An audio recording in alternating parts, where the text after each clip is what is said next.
Hi guys! On the way lang tayo saglit sa work. May capping session kasi doon. Public capping namin today.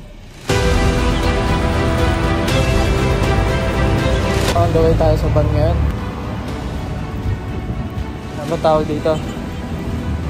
Basta yun. Ayan, dyan. Ilalim niya. So, tayo doon. Sasakayan. Sasabay tayo doon sa van namin. Kasi nakapila siya ngayon doon sa Camellia.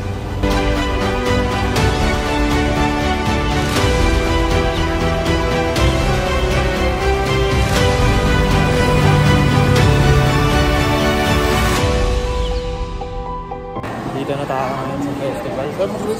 Lapit na tayo sa store. And alam ko, baka start na ata yung capping nila.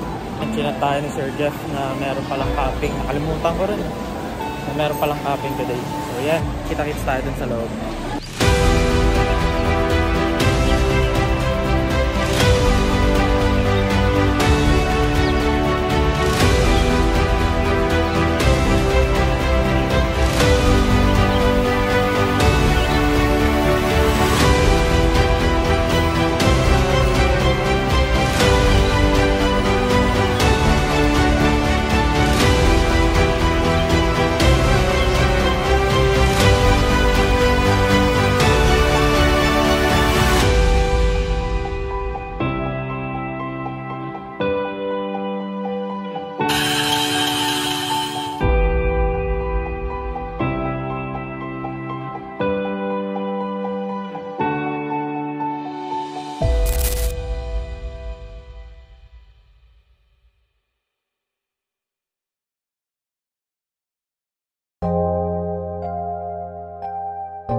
Guys, ito na yung first batch natin. Ito yung Guess the Origin.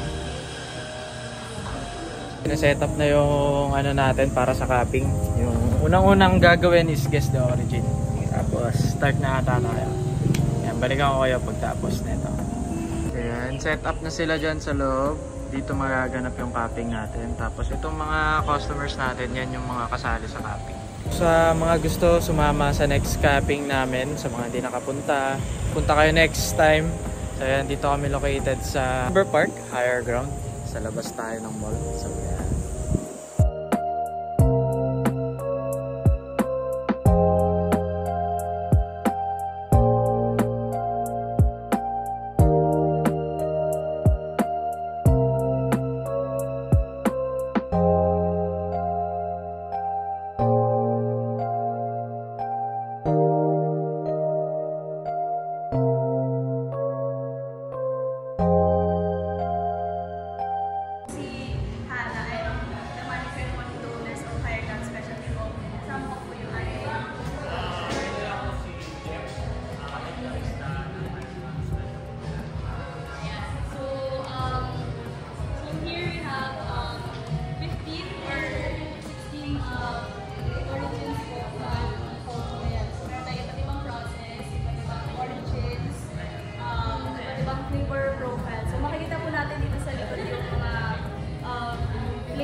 Para magkaroon tayo ng wide scope ng preference natin sa lasa ng kape. Kasi di ba hindi naman tayo pare-pares ng gusto na matapang, maasim, ganyan, fruity.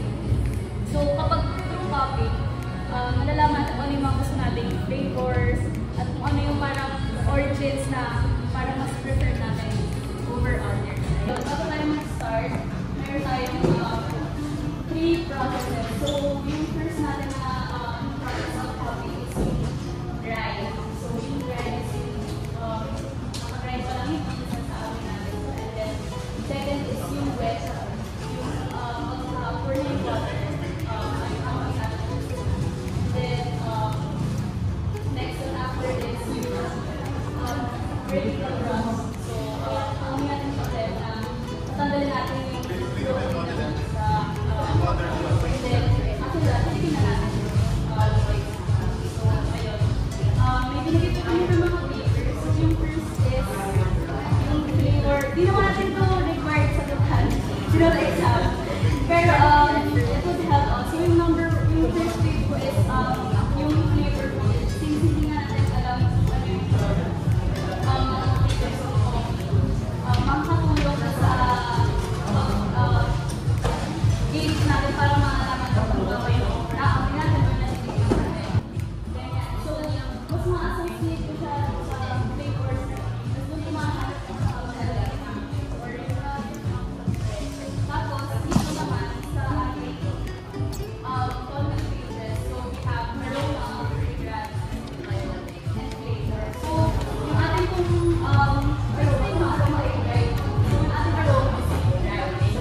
fragrance is yung perfume. So, minsan kasi sa mga coffee, nag-iba yung amoy niya kapag masyado.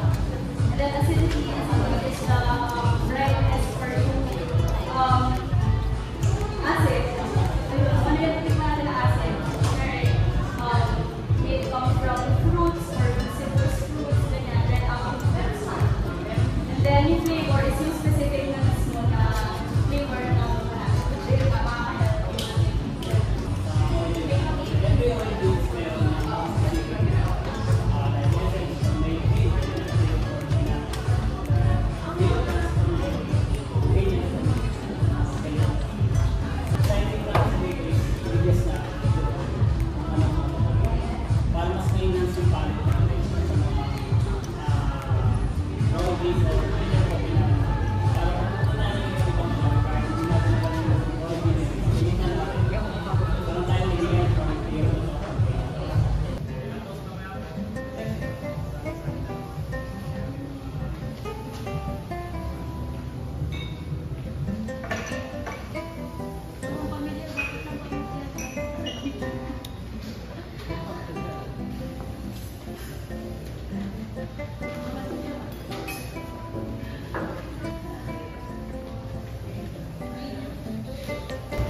aroma. Tapos ito may color wheel. Ito yung mga titignan natin. Ito kasi yung gas na between. So, starting from aroma, then acidity, fragrance, tapos the last is yung flavors.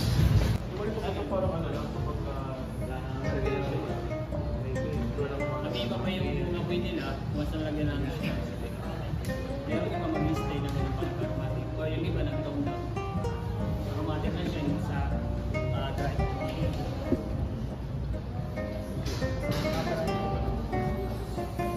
Parang familiar ka?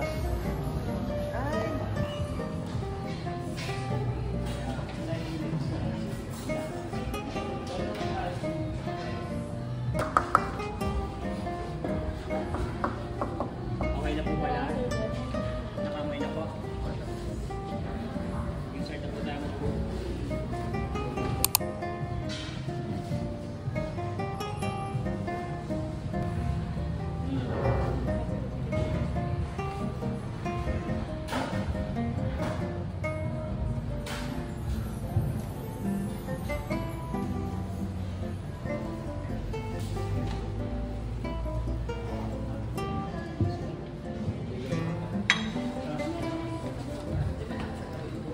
So yan.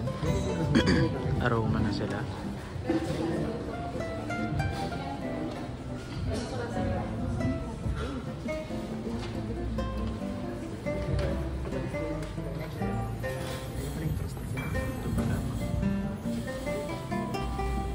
Asar na amoy mo. Wait lang.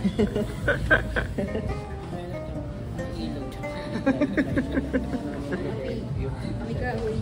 May kahoy. Ito pa. Uy.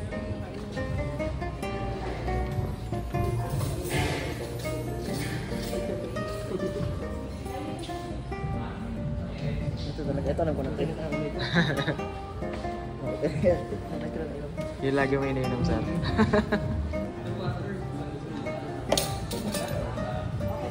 So yun, 4 minutes lang kasi after ma-pour ng water yung beans, 4 minutes lang yung aroma. Yan. Ano siya sabi ni Sir Jeff?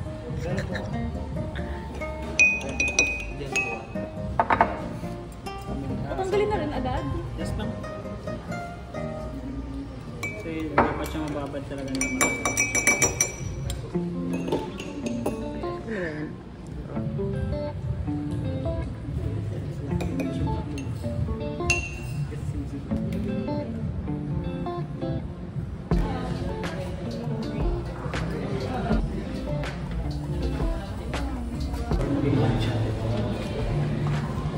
Yan, sabi ni Sir Jeff, huwag daw ilulubog masyado. Sorry. Huwag daw masyado ilulubog yung spoon. kasi mag-vlog natin yung coffee bed. Yes. Dito po pwede mag-start dito. Huwag na lang din po natin. Tinuruan ni Justin. Gusto ko itong pahirap.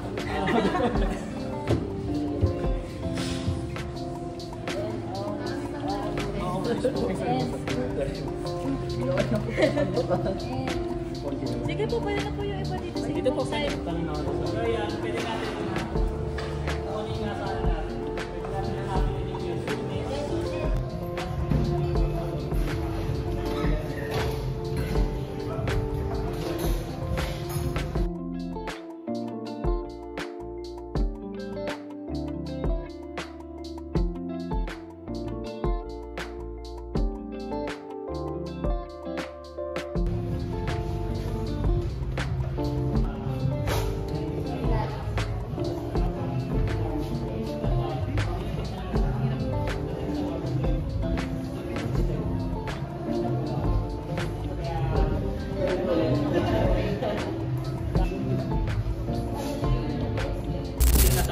Sobrang aromatic. Pagdating sa may water na, i-tasting na natin. Meron lang totoo doon, merong umaangat. Pero syempre yan is cupping. Iba pa yung pag pinulo talaga ng mga barista natin. Talagang yung kung yung natikman natin dito na parang big lang, pero pagdating sa brewing, yung talagang yan, mas pwede talaga natin patikman yung sobrang solid ng mga flavor ng mga kape natin. Pero syempre, hindi basta-basta binubro lang ng barista natin. Kailangan knowledgeable. Kahit sobrang taas ng grade ng coffee natin, kung si barista natin is hindi knowledgeable, just sayang ang coffee natin. Hindi basta ikot lang ng ikot.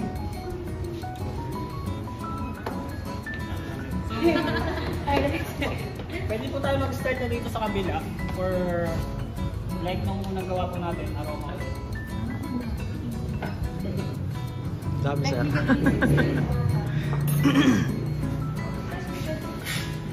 Extend po talaga siya.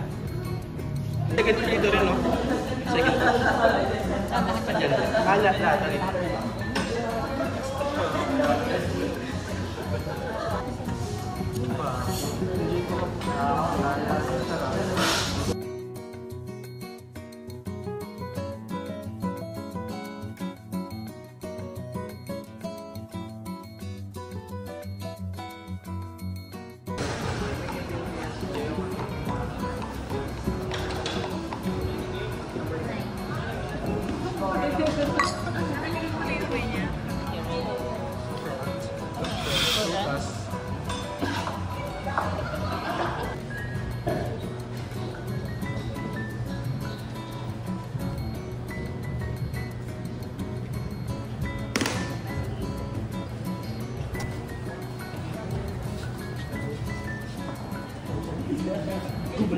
Hindi.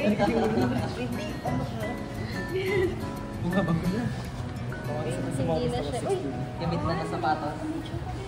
Gamit na sapatos. Hindi na brand new.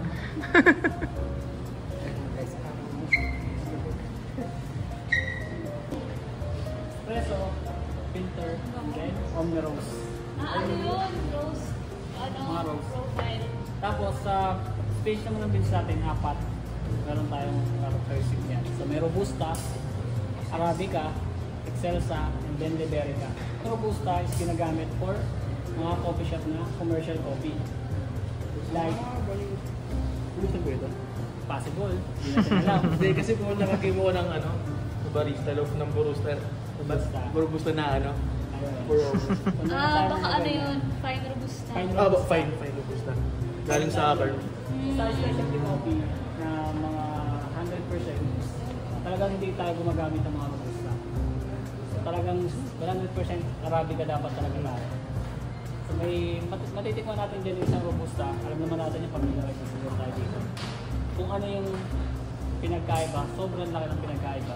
In terms of flavor, ng Robusta sa Arabica. Kasi sa Robusta alam naman natin na ilang minutes pa man. Ito. Mag-break muna kami ng crush. Pag lumalis. Ay, wow!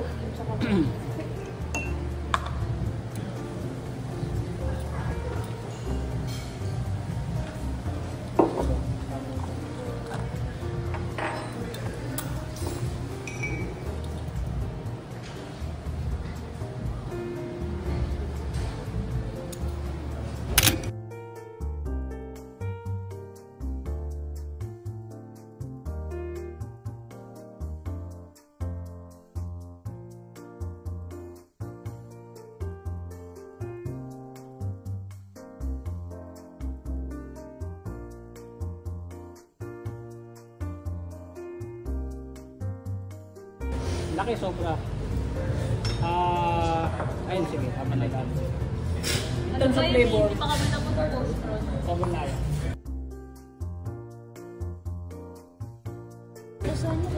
Kahit naka-proper lang ako sa'yo, no? Lasang ano? Hindi Lasang pa- minasin. Meron pa gano'n. Hindi pa siya fully developed, but ngayon, yung mga fine robusta na lumalabas, at least may progress na, di ba lang nakukuha yung essence niya na ano eh, rubber, smoky, gas. Pero nakatikim ako ng fine robusta. Yun yung ano? Meron lang, may mga progress na lumalabas na robusta na sumasarap. Parang lasang espresso based na ano?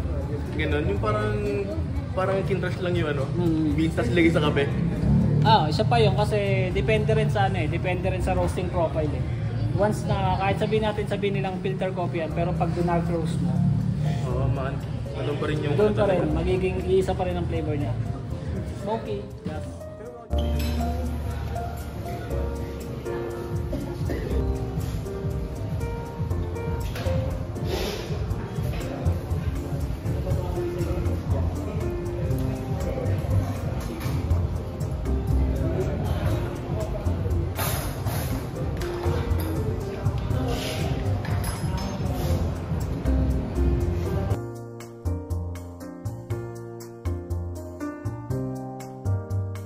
Number 16.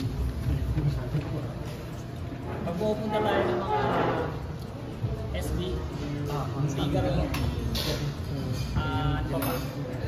Basta commercial coffee. Parang robusto na. Ginagamit nila yun. Kasi bakit? Para hindi matakpan si coffee kahit maglagay ng mga sugar syrup, still yung coffee is nasa dulo. Pero kung papansinin natin, hindi lang natin masyadong papansin since hindi pa naman tayo nagkakaroon ng idea.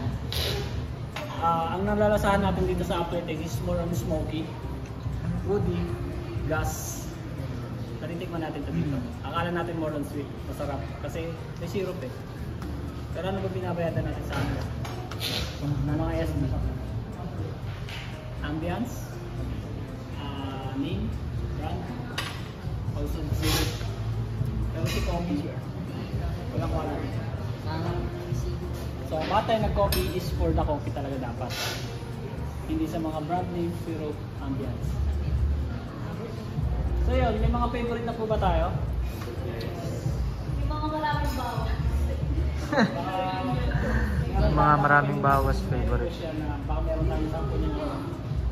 Kung ano yung majority, baka meron kami sample pwede natin maipag sa barista. Para matikman talaga natin kung ano yung potential flavor niya.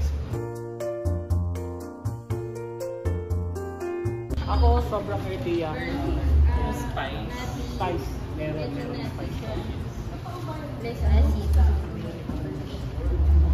Tikman ko sa kanya is strawberry and then grapes. Napaka-fruity ng number 2. Ito number 1.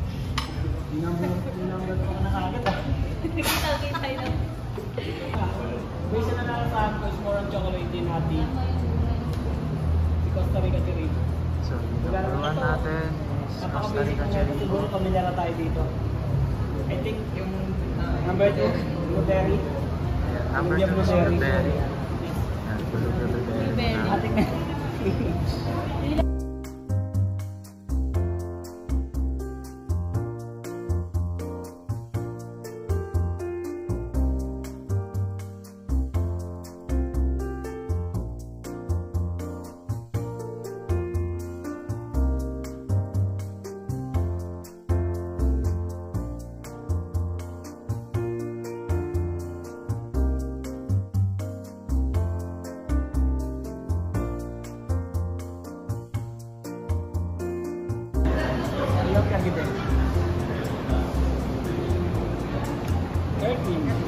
Tapos, susunod po, kung gusto niyo pa i-try, tikman niyo Nakita lahat mo na ng yung- Ethiopia kasi meron siyang May Panama na? essence na lasa na Alin? Number? very similar to each other. Ayun, Dito sa okay. Bete, Yung pala yung Panama. Parang ano siya eh. Hirap siya explain, pero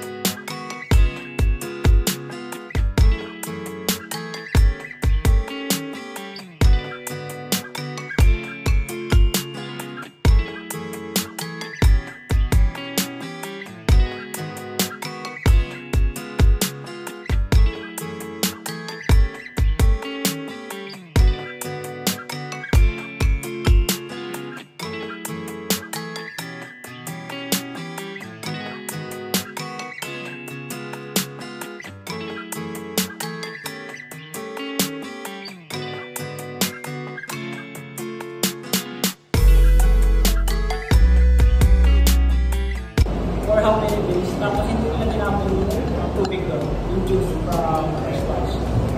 So sa second batch, hindi nila binabad yun.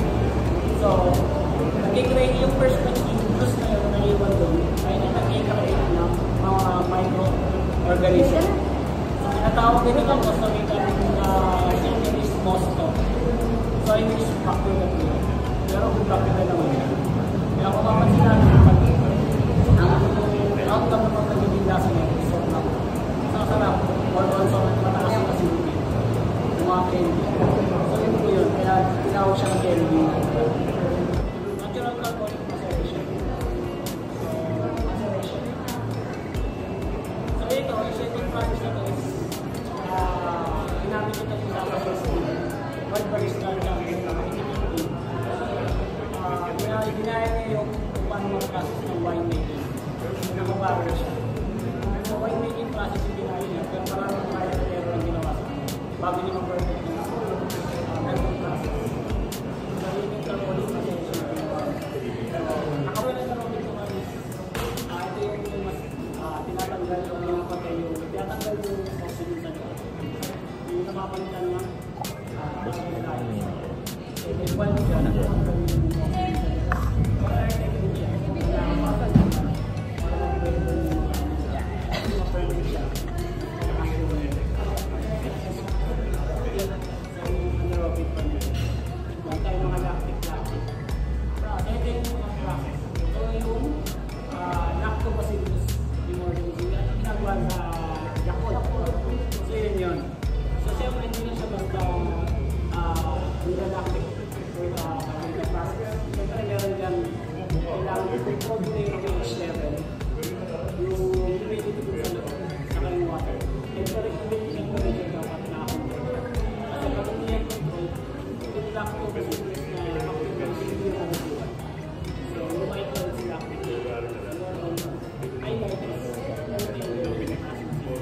Pero kaya pag din po tayo sa mga nagamit natin water.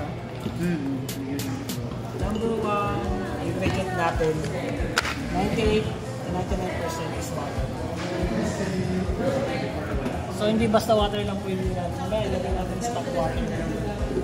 So dapat zero to zero odorless. Ginagamit natin. Pero mga ibang coffee shop po, gumagawa sila ng sarili ng recipe sa water. Yung mga nilalagay sila. Ngayon, sobrang kasi the more the higher the TDS or total dissolved solids, mas nagiging intense siya. Kasi may iba naman, sobrang taas ang TDS, napapatay niya yung ibang elements ng coffee, ibang compound ng coffee. So, instead na sobrang sarap ng coffee, nawala yung iba. Gagawin ko kasi, medyo medium fine, at hali yung gamit. Plus 1 to 10. 1 to 10. So, yung 219 watt certic na din sa ako po, binasay na ng goods ng Pilipinas sa bago mo stage muna ng coffee na roasting color. Saka ako nag-adjust ng bago ka mag-boil. Yes po. Pero ang ideal kasi natin is mag-boil mo muna sa baba. Ang pinaka-ideal kasi sa pour over natin is 90% para sa mga fresh beans. Distilled or top? Pwedeng distilled, pwedeng top, pwedeng third grade. Third grade? Yung mga may powder na po na nilalagay. So, meron ganun na parang binabalance siya yung calcium. Ito sir, third grade po namin. Third grade tayo namin.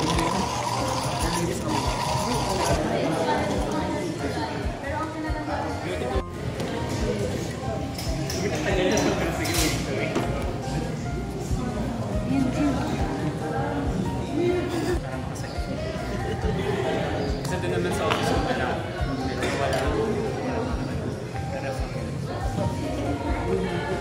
Dati po yung malapit namin sa Bicol.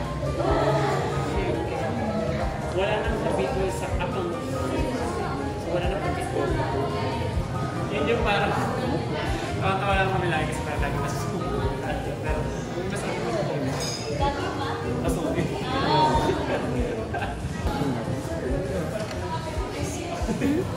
So, hindi ko na sinasabi yung iba dito. So, syempre, kailangan natin as brewer, know when to stop. Possible kasi itong flavor na to is sobrang watery na. Watery na sumalit siya dito sa ano. Pero syempre, hindi ka natin to.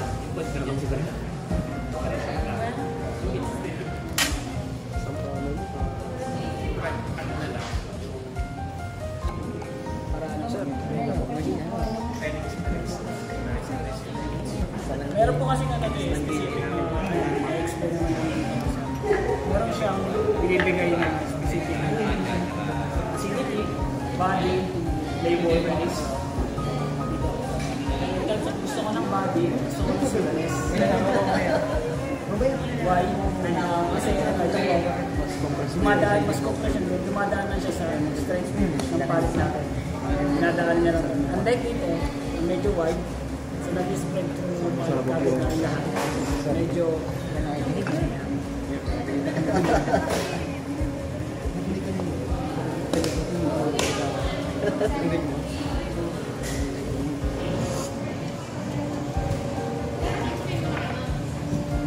kung gusto niyo ng medyo maasim na protein, dito po tayo.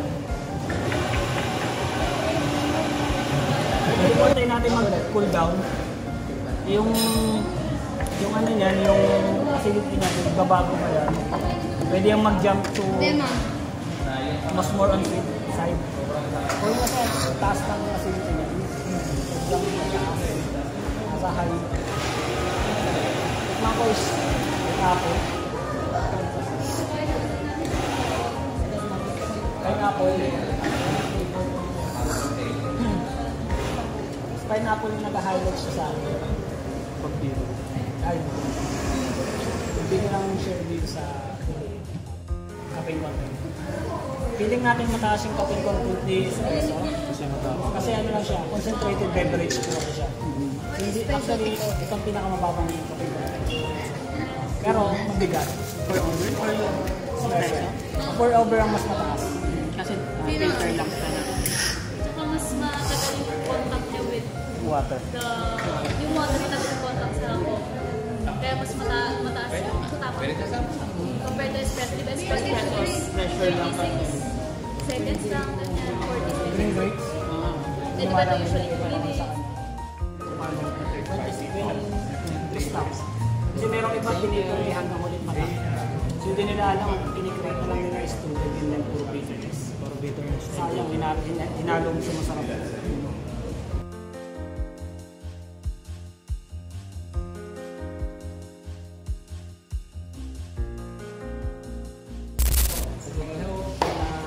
Meron ka nang naiambag sa capping and then sa over ko yung difference. Sa yung political namin na robusta. Kung bakit hindi gumagamit dito. Lalo sa espresso based. Hindi iwasan. See you next time sa for me, siyempre si 3 main process pa rin yung pinakamasarap. Natural wash and then honey process. Kasi yun talaga yung pinaka-common na pwedeng ibigay ni coffee natin sa mga yan. Like kay Kenya, kung bakit natin sobrang sarap yan, natural lang. Walang anaerobic or fermentation na ginanap sa kanya. Pero tignan natin kung gano'ng kasarap. Halos sumabay sa mga infused, natural anaerobic, ang buling maceration. Siya pa rin yung mas nangibabaw sa atin. Sarap pa rin. So yun yung mga natural na talaga natin. Also, pala nalimutan ko sabihin, si Sir Jeff, ano siya, assistant roaster siya dati sa Fuel, dyan sa supplier ng beans namin. Kaya ang dami niya rin alam dyan sa mga process, ganyan, sa roasting, sa flavor profile. Jump. Ito, kung gusto nyo po tikman yung ano, yung dulo na kaya kung bakit hindi pa rin hinalo.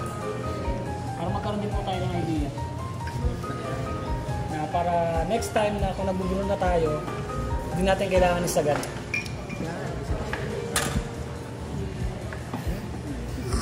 Champion to eh. Ito yung mga ano yung mga nagdadayo.